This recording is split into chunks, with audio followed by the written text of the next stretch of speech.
नमस्ते दोस्तों, आज की इस वीडियो में आपको हम पाटलिपुत्र यूनिवर्सिटी का पार्ट 3 का फॉर्म भर के बताने वाले हैं। हमारे पास यहाँ पे ये फॉर्म है और इस वीडियो में स्टेप बाय स्टेप इस फॉर्म को हम आपको भर के बताने वाले हैं। पिछले वीडियो में हमने आपको सारा जानकारी दिया था और उसमें काफी लोगों ने कमेंट किया कि स्टेप बाय स्टेप फॉर्म भरने वाला वीडियो बनाइए। तो इस वीडियो में एक्चुअली जो भी स्टूडेंट जो है सेशन 21 से 24 वाले हैं, पार्ट 3 का है या BA, BSc, BCom कोई भी सब्जेक्ट हो, और साथ में दोस्तों जो भी स्टूडेंट है सबको हम आपको सारी जानकारी स्टेप बाय स्टेप बताएंगे। कैसे आपको फोटो चिपकाना है, साथ में सिग्नेचर किस टाइप से यहाँ पे आपको लगाना है। साथ में दोस्तों इस सारे में जो है कॉलम जो भी दिया हुआ है नीचे डिक्लेरेशन तक हर एक पॉइंट आपको हम डिटेल्स में बताएंगे और सही सही बताएंगे ताकि आप जो है गलती ना करें। क्योंकि दोस्तों ये फॉर्म भरने में गलती करेंगे तो फिर आपका एडमिट कार्ड भी गलत आ जाएगा और ये जो है आप उसके बाद आपका जो मार्कशीट है फाइनल ईयर का हर एक चीज गलत हो जाएगा। तो इसके ऊपर ही आपका जो है सारा एग्जाम डिपेंड करता है। तो प्लीज इसको आप सही से फिलअप करेंगे।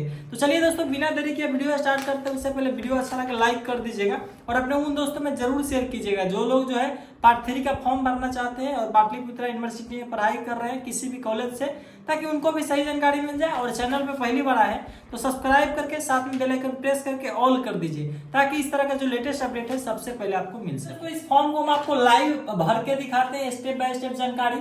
तो यहाँ पे दोस्तों इसको हमने प्रिंट, सबसे पहले आपको भी प्रिंट करा लेना है। जो भी ये फॉर्म है इसका लिंक डिस्क्रिप्शन में मिल जाएगा, इसे आप प्रिंट करा लीजिएगा। प्रिंट कराने के बाद इस तरीके का A4 साइज पेपर होगा और प्रिंट कराने के बाद सबसे पहले आपको यहाँ पे बताया जा रहा है कि आपको रिसेंट फोटो जो है यहाँ पे पासपोर्ट साइज जो है यहाँ पे चिपकाना है। यानी कि रिसेंटली जो आपने खिंचवाया होगा तो इस टाइप के पासपोर्ट साइज फोटो यहाँ पे आप देख सकते हैं, इसको आपको यहाँ पे चिपका देना है। तो यहाँ पे आपका फोटो का काम हो गया।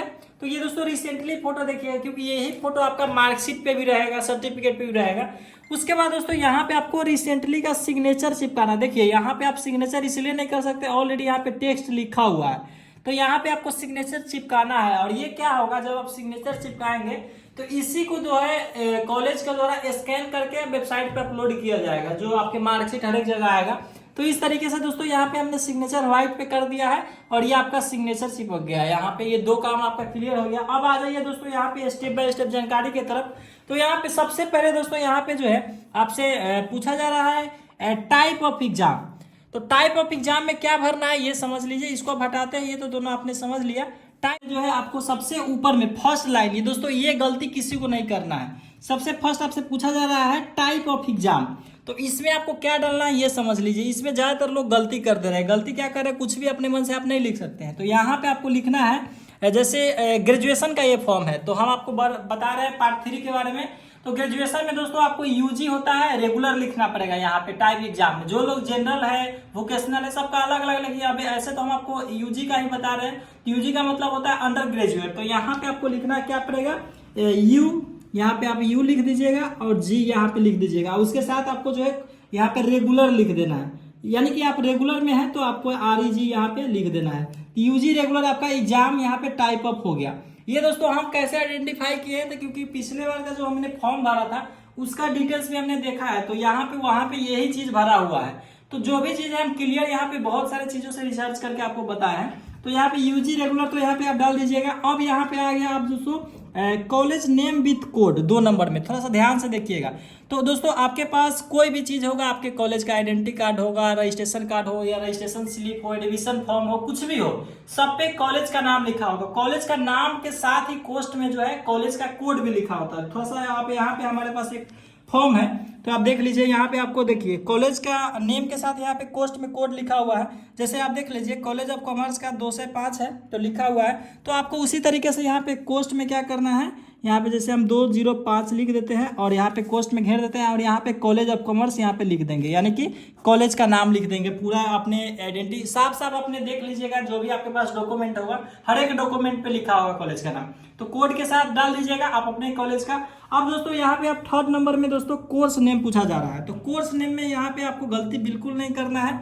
तो कोर्स नेम में आप क्या डालेंगे, तो यहाँ पे दोस्तों आपको डालना है जो भी सब्जेक्ट है, BA, BSc, BCom, तीनों में से कोई भी है।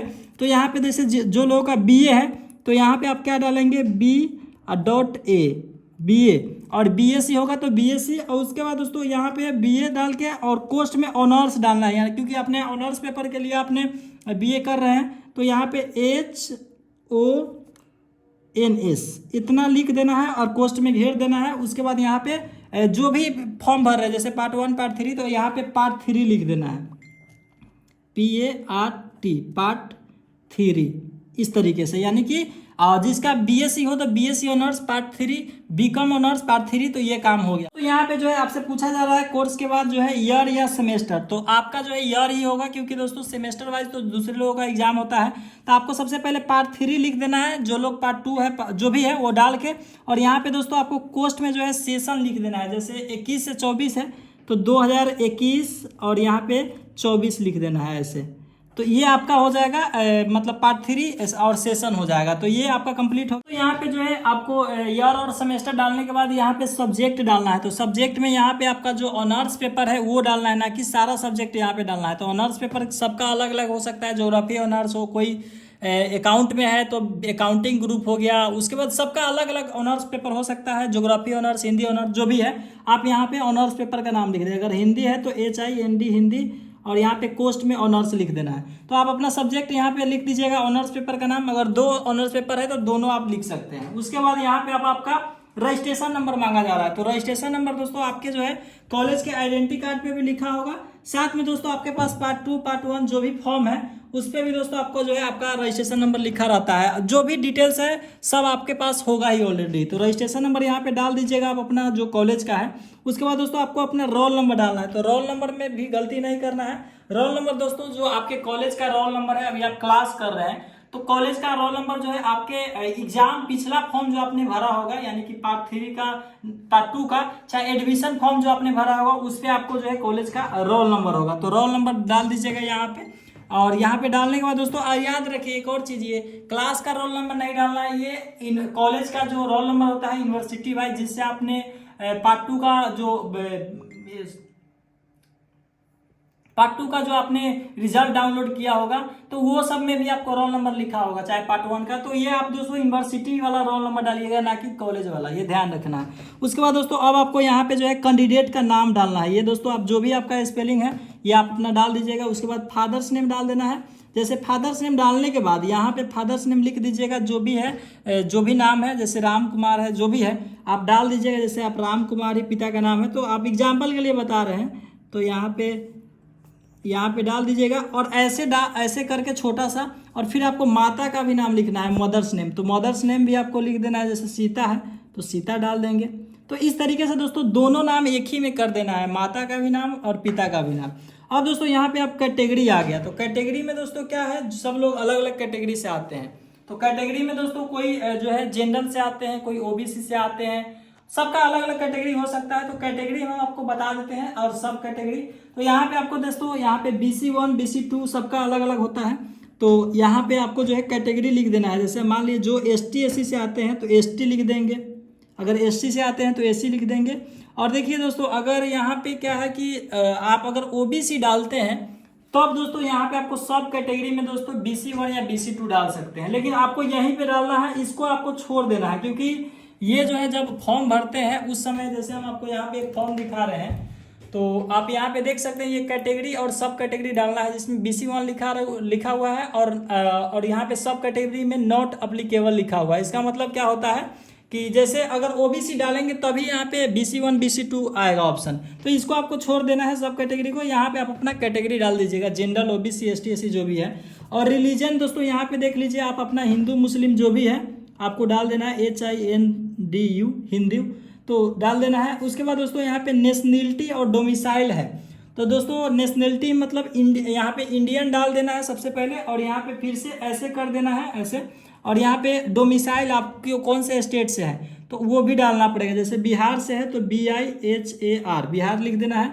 और यहाँ पे आपको इंडिया लिख देना है नेशनलिटी में। तो ये आपको ध्यान में रखना है, जैसे INDIAN इंडियन, तो ये डाल दीजिएगा। उसके बाद आपको दोस्तों डेट ऑफ बर्थ और यहाँ पे जेंडर डालना है। 2 चीज आपको इसमें कवर करना, जेंडर डालना है। तो डेट ऑफ बर्थ और जेंडर में क्या करना है, जैसे आपका जो भी डेट ऑफ बर्थ है आपको हम बताते हैं कौन से फॉर्मेट में डालना है। जैसे मेरा 30 है, 30/12 ऐसे डॉट डालेंगे और 2000, तो ये मेरा डेट ऑफ बर्थ हो गया। तो इस तरीके से डाल के और फिर ऐसे करके ऐसे स्लैश दे देना है और इस तरीके से डॉट डाल के, और यहाँ पे जेंडर भी इसी में लिखना है। तो मेल फीमेल जो भी होगा तो जैसे MALE, तो मेल जो भी है यहाँ पे आप डाल देना है। उसके बाद दोस्तों यहाँ पे फ़ोन नंबर, आपका जो मोबाइल नंबर है वो डाल दीजिएगा, ईमेल आईडी जो है वो डाल देना है। परमानेंट एड्रेस यहाँ पे प्रजेंट एड्रेस डालना है सबसे पहले, और परमानेंट अगर हो सकता है दोनों सेम हो। और यहाँ पे दोस्तों एड्रेस फुल यहाँ पे डालना है टोटल, ये ध्यान रखना है। अब दोस्तों यहाँ पे अब सब्जेक्ट और पेपर डिटेल्स है, तो ये चीज़ आपको सबसे बड़ी समझना है। यहाँ पे तो आपने ऑनर्स पेपर डाल दिया था एक जगह पे, और बाकी जो सब्जेक्ट है आपका वो दोस्तों आपको यहाँ पे डाल देना है। जो भी आपका सब्जेक्ट है सबका यहाँ पे जो है आप डाल सकते हैं। तो आप अपना अनुसार जो है आप अपना सब्जेक्ट जो भी आपके पास था, आपके पास जो पार्ट 2 का फॉर्म होगा जो आपने दिया होगा, ये एडमिशन लिया होगा, सब पे आपका सब्जेक्ट लिखा होगा, तो सेम चीज़ यहाँ पे कॉपी पेस्ट कर देना है। तो ये आपको समझ में आ गया। यहाँ पे आपको सब्जेक्ट का नाम लिखना है। और ये पेपर है तो दोस्तों सब लोगों का अलग अलग हो सकता है, किसी का पेपर 1 हो सकता है, किसी का पेपर 2 हो सकता है। तो इस तरीके से दोस्तों जैसे यहाँ पे तो ऑनर्स का क्लियर हो गया, तो यहाँ पे पेपर नंबर्स लिख देना है। जैसे आपका ऑनर्स के अलावा 3 सब्जेक्ट है, तो 1 2 3, यहाँ पे 4 है तो चारों सब्जेक्ट का नाम, और यहाँ पे पेपर 1, पेपर 2, पेपर 3, पेपर 4 ऐसे करके आप अपना डाल दीजिएगा। तो ये आपका क्लियर हो गया। अब यहाँ पे दोस्तों यहाँ तक हमने क्लियर कर दिया। और अब दोस्तों यहाँ पे डिक्लेरेशन बाय कैंडिडेट है, तो इसमें क्या डालना है, तो यहाँ पे सबसे पहले आपको आई के बाद दोस्तों यहाँ पे जो है आप अपना नाम डालिएगा, जो भी नाम होगा तो नाम आपको फुल डाल देना है। उसके बाद दोस्तों यहाँ पे आपको ऑन में दोस्तों क्या डालना है, डेट डालना है। जिस दिन आप फॉर्म भर रहे हैं उस दिन का डेट डालना है, तो नाम डाल के और डेट डाल देना है। यानी कि जिस भी तारीख को, जैसे 11 मार्च है आज, 11 मार्च 2024, तो यहाँ पे आपको 11 मार्च 2024 लिखना पड़ेगा इस जगह पे। उसके बाद दोस्तों आपको यहाँ पे जो है हिंदी में सिग्नेचर कर देना है और इंग्लिश में सिग्नेचर यहाँ पे कर देना है। यहाँ पे आप खुद से करिएगा। और ये फॉर्म नंबर है जो कि आपके पास अभी नहीं मिलेगा, ये फॉर्म नंबर बाद में होगा प्राप्त, तो ये आपको छोड़ देना है, बाकी यहाँ पे सिग्नेचर कर देना है। अब दोस्तों हम बात कर लेते हैं कि डॉक्यूमेंट क्या लगेगा, तो ये आपको हम बता देते हैं। सबसे पहले तो आप ये फॉर्म जो भरे ये लगेगा ही। उसके बाद दोस्तों आपके पास आइडेंटिटी कार्ड कॉलेज का होगा, रजिस्ट्रेशन स्लिप होगा, और यहाँ पे आपके पास एडमिशन फॉर्म भी होगा, जो आपने एडमिशन पार्ट 3 में कराया होगा वो फॉर्म हो गया, आधार कार्ड हो गया, जाति प्रमाण पत्र हो गया। ये 4-5 डॉक्यूमेंट आपको लेके जाना है कॉलेज में, तभी आप दोस्तों इसको जमा करेंगे। जमा करने के बाद काउंटर पे वहां पे आपसे जो है आप बोलिएगा कि मुझे फॉर्म नंबर दे दीजिए, स्लिप फॉर्म नंबर मिल जाएगा। तो आपको क्या करना है, पीपीयू के वेबसाइट पे जाके बाद में आपको चेक करना है कि आपका फॉर्म वहां पे जो पेमेंट चेक होता है, पेमेंट रिसिप्ट होता है डाउनलोड, वहां पे आप चेक कीजिएगा फॉर्म नंबर से। अगर आपका वहां पे आप जैसे कॉलेज में पैसा जमा कर देते हैं, उस परिस्थिति में कॉलेज वाला पेमेंट करेंगे, क्योंकि हो सकता है अगर आप मान लीजिए फॉर्म नंबर डाल रहे हैं और आपका पेमेंट नहीं हुआ है, तो आप पेमेंट भी आप ऑनलाइन करना पड़ सकता है अगर नहीं हुआ हो तो ये आपको फॉर्म नंबर लेने के बाद चेक भी करना है अपना स्टेटस कि आपका फॉर्म वहां पे सबमिट हुआ या नहीं हुआ। तो ये सब ज्यादा जानकारी था। वीडियो अच्छा लगे लाइक कर दीजिए, कोई और डाउट्स है नीचे जरूर कमेंट कीजिएगा। चलिए मिलते हैं आपसे किसी और वीडियो में, तब तक के लिए धन्यवाद।